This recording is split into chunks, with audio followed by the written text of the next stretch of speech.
उन्होंने तो हंसाया है, तो हम भी उनको हंसाते हंसाते हंसते हंसते याद करेंगे। तो मैंने वीआईपी से रिक्वेस्ट की, वीआईपी अयोध्या में शो कर रहे थे, आज ही फ्लाइट से भागे भागे आए। मैंने कहा भाई 5 मिनट के लिए आ जाना जरूर। तो मेरे दोस्त वीआईपी के लिए जोरदार, हमने सबने अपना अपना शेयर किया। मैं इतना एक नए म्यूजिक डायरेक्टर को जो वो प्रोत्साहन देते थे, हिम्मत देते थे कि नहीं भैया तुम बहुत आगे बढ़ोगे। और मुझे उन्होंने कई बार जब गाने होते थे तो मैं चला जाता था सेट पे, मुझे दिलीप बहुत अच्छा काम किया था तुमने। बोला नहीं भाईजान आपको देख के किया है। तो ये जो उनकी यादें हैं हमारे बीच। और मैं एक बात सबके साथ में शेयर जरूर करना चाहूंगा कि कादर साहब गए नहीं, हमारे बीच हमेशा रहेंगे। वो एक्टिंग की और डायलॉग की और कहानी की एक किताब थी, किताब है, किताब रहेंगे। और ये सही बात कही कि अगर उनको पहचानना है तो उनकी फिल्में देखें और उनकी फिल्मों से अपने आप।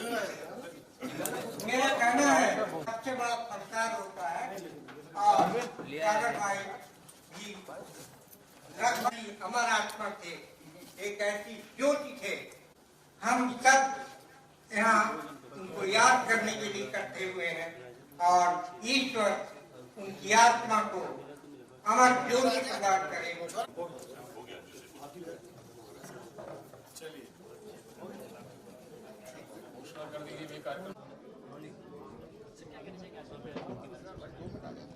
कादर खान महज एक अभिनेता नहीं थे, कादर खान महज एक स्क्रिप्ट राइटर नहीं थे, कादर खान महज एक डायलॉग राइटर नहीं थे।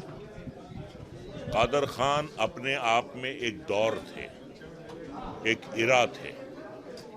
उन्होंने 45 साल तक दर्शकों के दिलों पर हुकूमत की, उन्होंने फिल्म इंडस्ट्री पर हुकूमत की। और ये हुकूमत जो थी ये कोई जोर या जबर की नहीं थी, उन्होंने हुकूमत की अपने फन की बदौलत। और अमिताभ बच्चन की इतनी फिल्में, अमिताभ बच्चन के इतने वन लाइनर्स जो आज भी लोगों की ज़बान पर हैं। एक तरफ अमिताभ बच्चन की फिल्में लिखते थे, दूसरी तरफ गोविंदा की फिल्में लिखते थे, और तीसरी तरफ साउथ इंडिया में जब जितेंद्र साहब का तूती बोल रहा था उनकी फिल्में लिखते थे। और हर कैरेक्टर के हिसाब से, जितेंद्र साहब की पर्सनैलिटी के हिसाब से, गोविंदा साहब के पर्सनैलिटी के हिसाब से, अमित जी की पर्सनैलिटी के हिसाब से वो सीन्स लिखते थे और जैसी फिल्म होती थी। और ऐसा ही नहीं है कि उन्होंने सिर्फ कॉमेडी लिखी है या कॉमेडी की है। जब उन्होंने सीरियस रोल्स किए हैं तो उन्होंने दर्शकों को रुला दिया है। वो फन था, वो आदमी जो है दुनिया में ईश्वर ने, अल्लाह ताला ने उसे इसी काम के लिए भेजा था, लोगों को सिखाने के लिए, लोगों का मनोरंजन करने के लिए। वो एक मिशन के साथ आए थे। और मैं ये कहूँगा कि कादर भाई ने एक भरपूर जिंदगी जी, बतौर एक्टर, बतौर डायलॉग राइटर, बतौर अपने आप में एक शख्सियत और बतौर एक टीचर। बुनियादी तौर पे कादर भाई टीचर थे। उन्होंने लोगों को सिखाया, उन्होंने लोगों को बोलना सिखाया। और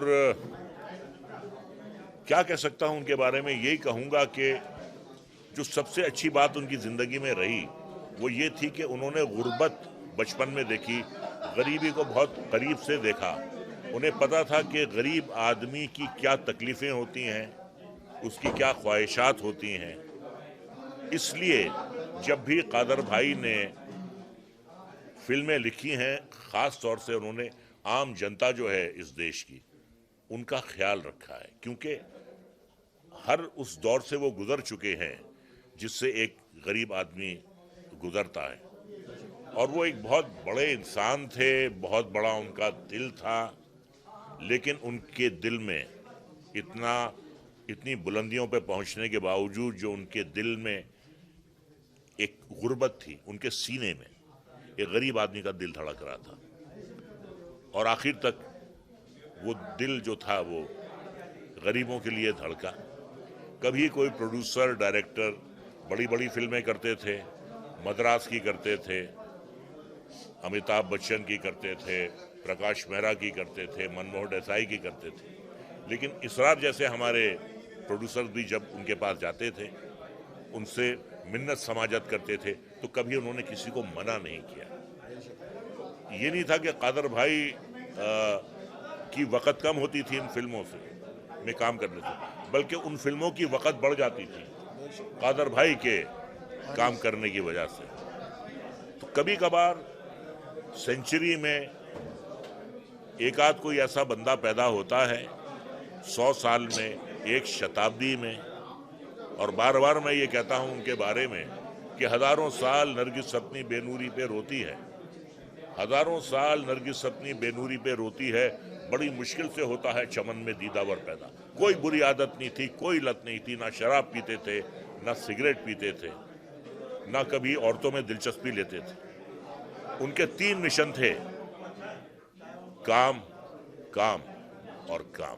वो कर्मयोगी थे, काम करने के लिए आए और अपना काम खत्म करके चले गए। काम से उन्होंने बहुत मोहब्बत की। जैसा कि मुग़ल आज़म का एक मुकरा है कि मोहब्बत हमने माना ज़िंदगी बर्बाद करती है, ये क्या कम है कि मर जाने पे दुनिया याद करती है।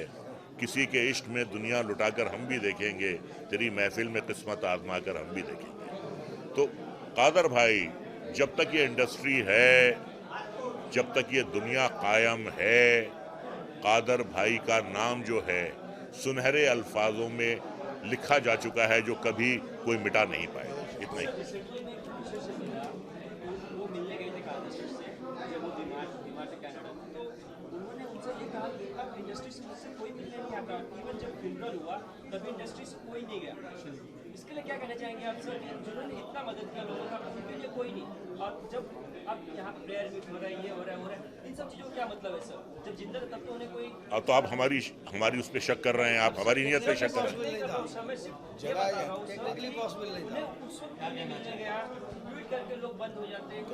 हम तो हमेशा उनके टच में रहे हैं।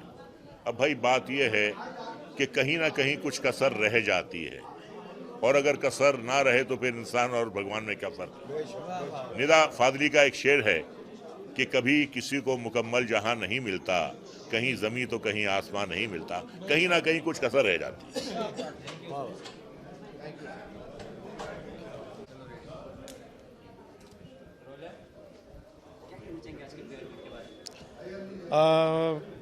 एज कॉमेडियन हम सब ने आज मिलकर कादर साहब को अपने अपने अंदाज में याद किया, क्योंकि उनके अंदाज के बारे में तो ये कह सकते हैं कि वो हरफन मौला थे, हर गुण संपन्न थे, सर्वगुण संपन्न जिसे कह सकते हैं।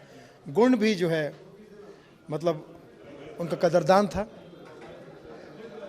मतलब खानों के खान कादर खान को हम सब ने याद किया, और साथ साथ में कई लोगों ने उनके चुटकुले अंदाज को भी याद किया, कुछ उनके दोस्तों को, कुछ पुराने किस्सों को याद किया, उनके काम करने के तरीक़ों को याद किया, उनके लेखन के तरीक़ों को याद किया, इंसानियत को याद किया। कुछ लोगों ने शिकायत भी की, इंडस्ट्री की शिकायत की, और इंडस्ट्री की शिकायत अब हम सबको करीब करीब सेम होती जा रही है कि जब किसी लेजेंड का स्वर्गवास हो जाता है या कोई इस दुनिया को छोड़ के चला जाता है, तो हमारे बॉलीवुड के लोग उस पर जो रिएक्ट करते हैं, बड़े बड़े कलाकार, मैं समझता हूँ कि वो गलत है, क्योंकि अभी तक बहुत बड़े बड़े कलाकारों का कुछ ट्वीट या कोई ऐसा मामला आया नहीं है। कादर खान साहब के लिए, इससे पहले मोहम्मद अजीज़ साहब के लिए भी ऐसा ही था। सब बड़े बड़े कलाकारों के लिए साथ में काम कर चुके हैं। तो ऐसे में मुझे लगता है कि मेन बॉलीवुड को देखता कौन है? बॉम्बे से बाहर के लोग, हिंदुस्तानी सिनेमा का चाहता दर्शक, उन तक ये बात पहुंचेगी तो आप स्टार लोग, आप उनके नज़र में 2 कौड़ी के हो जाओगे। ऐसे मत कीजिए। आप फिल्म भी बनी है मगर साथ में इल्म भी बनी है। आपको ये ज्ञात होना चाहिए, समझना चाहिए कि आप किसकी वजह से बने हो, किस राइटर ने आपको बनाया, किस सिंगर ने आपको बनाया, किसके गाने से आप आज भी याद किए जाते हो, किसके डायलॉग से आप याद किए जाते हो। मुझे लगता है कि बॉलीवुड जो है वो सिर्फ फल देख रहा है, पत्ते देख रहा है, लेकिन जड़ को भूल रहे हैं। और जड़ जो है, जो हमारे सीनियर है, कोई भी जितने बड़े सीनियर है, चाहे वो काका राजेश खन्ना जी हो, चाहे कादर जी हो, इतने बड़े बड़े लेजेंड जब सुनने में मिलता है हम लोगों को कि फलाने आर्टिस्ट के लिए कुछ ज़रूरत थी या कुछ, कोई भी कलाकार हो, सबका दिन आने वाला है, सब उस दौर से गुजरेंगे। ऐसा नहीं कि कोई हमेशा ऊपर होगा, सबको नीचे आना है।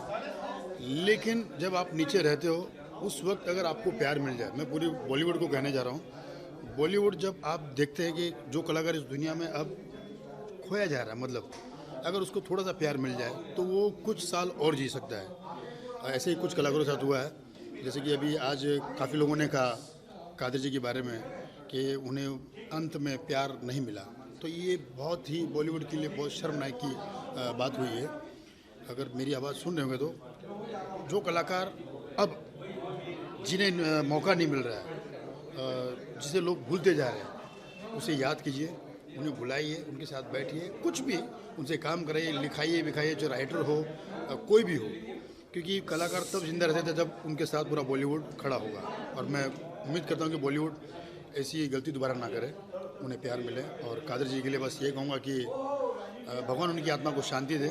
और सुनील पाल जी ने जो ये बेड़ा उठाया, आज बहुत सारे लोग आए, रजा जी आए, मतलब पूरी इंडस्ट्री जो चाहे थे वो नहीं आए, मगर जो लोग आए इससे पता चलता है कि ये लोग कादर जी को बहुत प्यार करते हैं। और एक शुरुआत की है सुनील भाई ने, तो मैं चाहूँगा कि ऐसी बरकरार रहे, मतलब कोई जाए नहीं, मतलब ऐसा मौका नहीं है, लेकिन जब भी ऐसा कभी खड़े होने का मौका मिले तो सुनील जी और सारे कलाकार तो रहेंगे।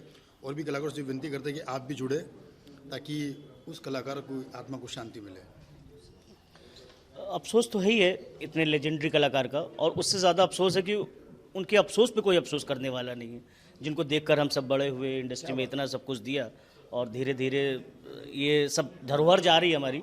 अब ये धरोहर मिलनी नहीं है, तो एकजुट होकर इन पे अफसोस तो कर सकते हैं, कम से कम इतना कर सकते हैं, क्योंकि इन्होंने ही सिनेमा बनाया है और बहुत कुछ दिया है, एक से एक जो लेजेंडरी हैं इन्होंने ही दिया है।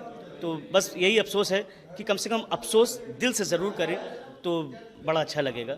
और इससे हमारे जो गैर फिल्मी लोग हैं उन पे भी हमारे परिवार का, इंडस्ट्री का अच्छा इंप्रेशन जाएगा कि नहीं, आपस में ही अगर इनके दुख या कोई ऐसी मुसीबत आती है तो सब एकजुट होते हैं। तो प्लीज़ मैं चाहूँगा इंडस्ट्री के तमाम लोगों से कि जब ऐसा कोई लेजेंडरी या कोई ऐसा कलाकार हमें अलविदा कह रहा है, ये दोबारा नहीं आने हैं, तो एक ऐसा आयोजन ज़रूर करें जिसमें हम सब अपना दुख प्रकट कर सकें। और आज मैं बहुत शुक्रगुजार हूँ सुनील भाई का कि जो दुख था ये सिर्फ टीवी पे देखा था, अंदर था और घुटन हो रही थी कैसे व्यक्त करूँ, तो आज इस शोक सभा में उसे व्यक्त करने का सौभाग्य मिला और बड़ा मन हल्का भी हो रहा है और बहुत खुशी भी हो रही है कि लोग अभी भी उनको बड़ा प्यार करते थे और उनके लिए अफसोस कर रहे हैं। बॉलीवुड में नॉर्मली जब किसी को छींक भी आ जाती है तब भी लोग उनका रिएक्शन देने लगते हैं, उनके बारे में ट्वीट करने लगते हैं। इतने बड़े लेजेंड बोल सकते हैं, क्या हो गया, और इनके फिल्डर तक में कोई नहीं गया इंडस्ट्री से, इसके लिए क्या कहना है आपका? ये लोग क्या सोचते हैं, जो स्टार लोग हैं जो छींक आने पर एक दूसरे का सपोर्ट करते हैं और जिसका टाइम थोड़ा सा डामाडोल चलता है उस पर जो किनारा कस लेते हैं, तो इन स्टारों को लगता है कि बॉलीवुड में आपस में बना के रखो। इन्हें नहीं पता कि बॉलीवुड को देखता है दर्शक, हिंदुस्तानी सिनेमा का रियल दर्शक, और उन तक जब आपकी ये इमेज पहुंचती है तो फिर वो जब दर्शकों पर, क्योंकि आपको बनाया दर्शकों ने, तो फिर वो बिगाड़ भी सकते हैं। तो आप प्लीज़ दर्शकों को, दर्शक बहुत इमोशनल है, भावुक है, उन्हें बेवकूफ़ मत समझो। अब बॉलीवुड ने क्या किया है, बॉलीवुड के स्टार, सो कॉल्ड स्टारों ने ये समझना शुरू किया है कि हम सब होशियार हैं और बाकी सब बेवकूफ़ है। फॉर एग्जाम्पल अभी जैसे आपको पता ही होगा, कादर खान ने कई लोगों को बनाया, अब आपको बोलने की ज़रूरत नहीं है, कई कॉमेडियंस बनाए, कई कॉमेडियन को सुपरस्टार बनाया, कई लोगों को एंग्री में बनाया, कई को सुपरस्टार बनाया, किसी को कॉमेडी, सब आपको पता है। नाम क्या है आपको पता ही है, अभी नाम लेने से क्या होता है, सबको सबके साथ। अब अमिताभ बच्चन साहब के साथ में तो लोग पता ही है कि कितनी सारी फिल्में उन्होंने लिखी है। राजेश खन्ना साहब उनको लाए थे, दिलीप कुमार साहब लाए थे, इतने महान कलाकार दिलीप कुमार साहब, राजेश खन्ना साहब जो सुपरस्टार है, उन्होंने कादर खान को लाया, कादर खान साहब को, और कादर खान ने मिलकर इन सब के साथ में सीखकर ऐसा काम किया कि फिर बाद में उन्होंने बड़े बड़े सुपरस्टार को दिया। सुपरस्टारों ने इनको लाया तो इन्होंने भी सुपरस्टार लाए, अमिताभ बच्चन, गोविंदा, सलमान खान, अक्षय कुमार, डेविड धवन, मतलब मुझे किसी का भी तो नाम दिखाई नहीं दे रहा है ये सब चीज़ों में। तो मैं समझता हूँ कि थोड़ा सा इल्मी हो जाइए, ज़्यादा फिल्मी मत होइए, बहुत बुरा लगता है, दर्शकों को बहुत बुरा लगता है। दर्शक जो हमारे हिंदुस्तान के ना, वो दिल से सिनेमा देखते हैं, दिमाग से नहीं देखते। जिस दिन दिमाग से देखेंगे ना, उस दिन आपको देखेंगे ही नहीं। All the best.